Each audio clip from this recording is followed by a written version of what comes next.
American യുദ്ധക്കപ്പലുകൾക്ക് നേരെ missile ആക്രമണം. ഇറാന്റെ പിന്തുണയോടെ ഹൂത്തികളാണ് ഈ മിസൈൽ ആക്രമണം നടത്തിയതെന്നാണ് പുറത്തുവരുന്ന വിവരം. ഈ വിവരം പെന്റഗൺ സ്ഥിരീകരിച്ചു കഴിഞ്ഞിട്ടുമുണ്ട്. അവരുടെ വിമാനവാഹിനി കപ്പലായ എബ്രഹാം ലിങ്കണും 2 US ഡിസ്ട്രോയറുകൾക്ക് നേരെയുമാണ് ഈ മിസൈൽ ആക്രമണം ഉണ്ടായത്.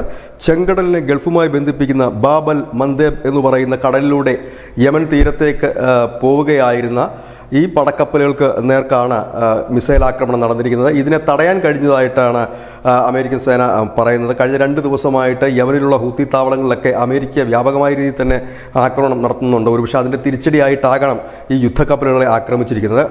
ഈ ചെങ്കടലിലടക്കം അമേരിക്കയുടെയും ബ്രിട്ടൻ്റെയും ഒക്കെ യുദ്ധക്കപ്പലുകൾ നങ്കൂരമിട്ടിട്ടുണ്ട്. ആ യുദ്ധക്കപ്പലുകളെ ലക്ഷ്യം വെച്ചിട്ടാണ് ഇപ്പോൾ ഒരു വലിയ രീതിയിലുള്ള ആക്രമണം നടന്നിരിക്കുന്നത്, ഒരു മിസൈൽ ആക്രമണം നടന്നിരിക്കുന്നത്. News desk news India Malayalam.